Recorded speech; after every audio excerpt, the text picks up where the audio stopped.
اعوذ باللہ من الشیطان الرجیم بسم اللہ الرحمن الرحیم. معزز ناظرین اکرام، السلام علیکم ورحمۃ اللہ وبرکاتہ. امید ہے آپ سب لوگ خیر خیریت سے ہوں گے اور اللہ تعالیٰ ہم سب لوگوں کو اپنے حفظ و امان میں رکھے اور ہر قسم کی بیماری اور کرونا وائرس کے مضر اثرات سے محفوظ رکھے.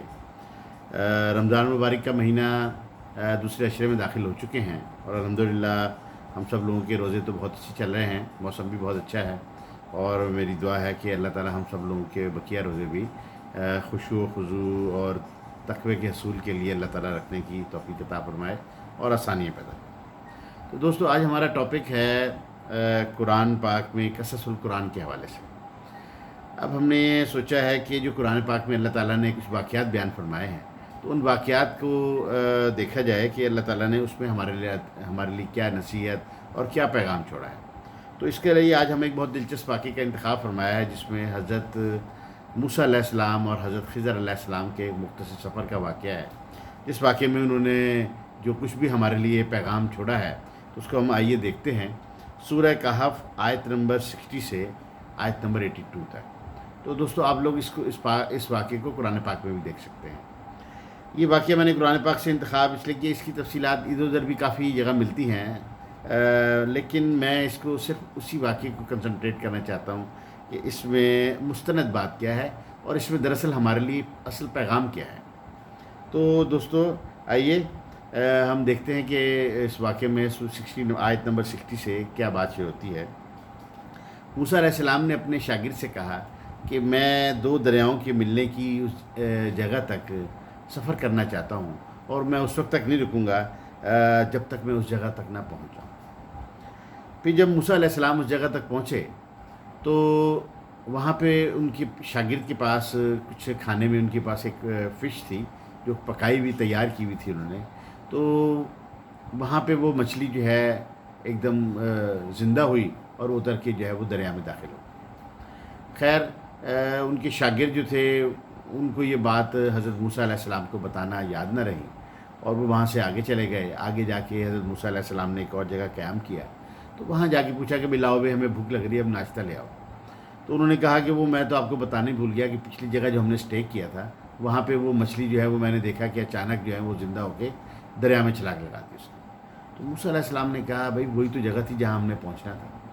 تو خیر موسیٰ علیہ السلام واپس آئے اور واپس آ کے اس جگہ پر ان کی ملاقات حضرت خضر علیہ السلام سے ہوئی. تو حضرت خضر علیہ السلام سے انہوں نے عرض کیا کہ آپ کو اللہ تعالیٰ نے جو علم سکھایا ہے وہ علم مجھے بھی آپ سکھا دیں. تو جس پر حضرت خضر علیہ السلام نے کہا کہ لیکن آپ میرے ساتھ رہ کر جو ہے نا وہ صبر نہیں کر سکیں گے، اور آپ صبر کر بھی کیسے سکتے ہیں جب کہ آپ کو کسی بات کی حقیقت کا علم نہ. تو انہوں نے بہت یقین دہانی کرائی کہ جی نہیں، میں آپ مجھے صابرین میں سے ہی پائیں گے. تو ان دونوں کا جو ہے نا سفر شروع ہو گیا.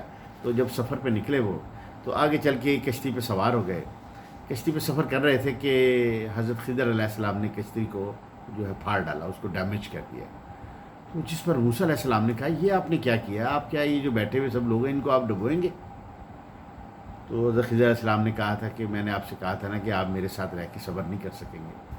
تو جس پر حضرت موسیٰ علیہ السلام جو ہے وہ تھوڑے سے اس پہ شرمندہ ہوئے. انہوں نے کہا کہ ٹھیک ہے، اب میں آپ کے ساتھ جو ہے نا کوئی سوال جواب نہیں کروں گا، تو اب آپ جو ہے نا وہ اس غلطی کو میری معاف کر دیں اور آگے چلیں.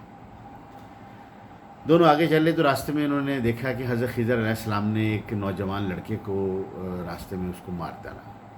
جس پر حضرت موسیٰ علیہ السلام پھر بول اٹھے کہ یہ آپ نے کیا کیا کہ ناحق بے گناہ ایک بچے کو آپ نے قتل کر دیا، اور نہ ہی یہ کسی قصاص کے بدلے میں کیا، نہ ہی آپ نے یہ کیا، یہ تو آپ نے بہت برا کام کیا.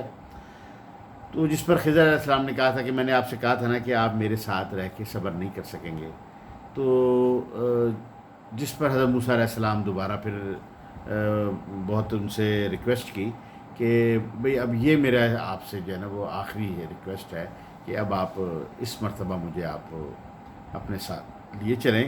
تو اگر اس کے بعد میں آپ سے مسٹیک کروں گا تو پھر آپ بے شک مجھے اپنے ساتھ نہ رکھیں. خیر وہ لے کے دونوں کے ساتھ پھر آگے چلتے ہیں.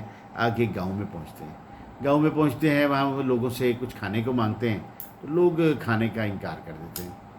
تو وہاں دیکھتے ہیں خضر علیہ السلام کی ایک دیوار جو وہ بینڈ ہو گئی ہے، گرنے والی ہے، تو خضر علیہ السلام نے اس دیوار کو جو ہے وہ دوبارہ سیدھا کر دیا۔ تو جس پر موسیٰ علیہ السلام نے کہا کہ آپ کو چاہیے تھا کہ آپ ان لوگوں سے اس دیوار کو سیدھا کرنے کی اجرت میں کھانا مانگتے۔ تو خضر علیہ السلام کہتے ہیں کہ بھئی اب آپ کی میری جو ہے نا وہ جدائی کا وقت آ گیا ہے، کیونکہ آپ سے کسی بھی بات پر صبر نہیں ہوا، تو لیکن جن باتوں پہ آپ سے صبر نہیں ہوا ان کی میں آپ کو حقیقت بتا دیتا ہوں۔ تو انہوں نے بتایا کہ جو پہلی کشتی پہ ہم سوار ہوئے تھے وہ کچھ غریب لوگوں کی کشتی تھی جن کا روزگار رزق حلال کمانا اسی سے ہی تھا، اور آگے جا کے ایک بادشاہ تھا جو اچھی خوبصورت کشتیوں کو ضبط کر رہا تھا اپنے استعمال کے لیے۔ تو اللہ نے یہ چاہا کہ وہ کشتی جو ہے ان کے استعمال میں رہے اور وہ ان سے نہ چھینے تاکہ ان کا روزگار چلتا رہے، تو اس کو میں نے ڈیمیج کر دیا۔ آگے چل کے جب وہ لڑکا جو تھا ملا انہیں، نوجوان لڑکے کو انہوں نے قتل کر دیا، تو وہ کہتے ہیں کہ اس لڑکے کے بارے میں ہمیں یہ اندیشہ تھا کہ اس کے ماں باپ جو تھے وہ مومنین تھے، نیک لوگ تھے ماں باپ، تو اس کے ماں باپ کو وہ کہیں کسی کفر میں اور پریشانی میں نہ الجھا دے، تو اللہ تعالیٰ نے چاہا کہ وہ اس کے بجائے اس کو دوسرا بچہ عطا کیا جائے جو ان کے محبت کے لحاظ سے اور پاکیزگی کے لحاظ سے بہتر ہو۔ تیسرا جو ہے، اس تیسرے واقعے میں جب جس گاؤں میں گئے تھے اس گاؤں میں وہ جو دیوار تھی، اس دیوار کے نیچے 2 یتیم بچے جو کہ شہر میں رہتے تھے ان کا اس کے نیچے خزانہ تھا۔ تو اللہ نے چاہا کہ جب وہ بچے بڑے ہو جائیں تو تب یہ ان کو خزانہ ملے، تو لہٰذا میں نے یہ دیوار اس کی جو ہے نا وہ کھڑی کر دی۔ تو یہ ان باتوں کی حقیقت تھی، اور خضر علیہ السلام فرماتے ہیں کہ یہ سب کام میں نے اپنی طرف سے نہیں کیے، یہ سب اللہ تعالیٰ کی رحمت اور حکمت سے کیے ہیں۔ تو یوں یہ واقعہ اختتام کو پہنچتا ہے، لیکن دوستو اس میں جو بڑی ہی زبردست ایک پیغام ہے ہمارے لیے کہ ان تینوں باتوں میں اللہ تعالیٰ کے نیک بندے اور رزق حلال کمانے والے اور جو یتیم بچے تھے ان کا باپ بھی ایک نیک آدمی تھا، تو اللہ تعالیٰ نے یہ سب باتیں ہمیں بتائی ہیں۔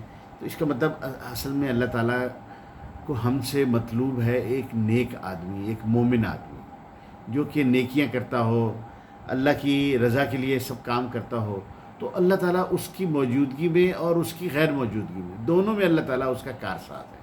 کہ وہ کشتی کے وہ غریب لوگ تھے، ان کا روزگار وہی تھا، تو اللہ تعالیٰ نے ان کی کشتی چھن جاتی تو ان کا روزگار جو ڈسٹرب ہوتا ہے، تو اللہ تعالیٰ نے ان کے روزگار کو یہ ہلکی سی ڈیمیج کر کے اس سے بچا لیا۔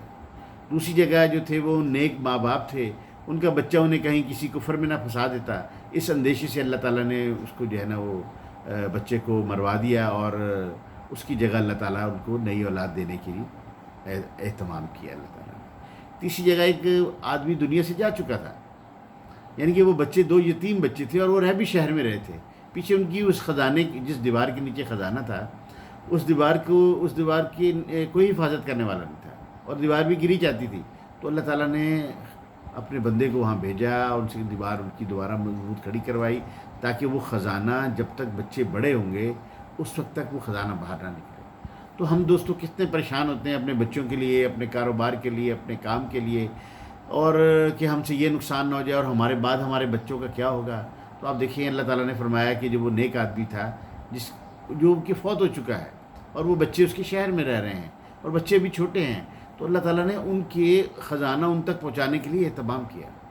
تو اگر ہم لوگ بھی صرف نیکی کا اہتمام کر لیں تو نہ ہمیں اپنے کاروبار کی پرواہ کرنی چاہیے، نہ ہمیں اپنے بچوں کی، اور نہ ہی اپنے روزگار کی۔ تو ہم صرف اگر اللہ تعالیٰ کے نیک اور مومن بندے بن جائیں تو اللہ تعالیٰ ہمارے یہ سارے کام جو ہے وہ خود بخود مینیج کرتا رہے گا۔ اسی لیے ہم کہتے ہیں کہ اللہ تعالیٰ ہمارا کارساز ہے، اللہ تعالیٰ ہمارا خالق ہے، اللہ تعالیٰ ہمارا رازق ہے۔ تو اس واقعے سے ہمیں ان سب چیزوں کی جو ہے وہ تصدیق ملتی ہے۔ تو امید ہے دوستو آپ کو یہ واقعہ پسند بھی آیا ہوگا، اور اس سے جو ہم نے سبق لیا ہے یہ آپ خود بھی سنیں، اپنے دوستوں احباب اور خصوصاً بچوں کو ضرور بتائیں یہ بات کہ اللہ تعالیٰ جو ہے وہ ہم سے کیا چاہتے ہیں اور اس کے عوض ہمیں وہ کیا کیا انعامات دینا چاہتے ہیں۔ امید ہے آپ کو یہ سب بات پسند آئی ہوگی۔ فی امان اللہ، السلام علیکم۔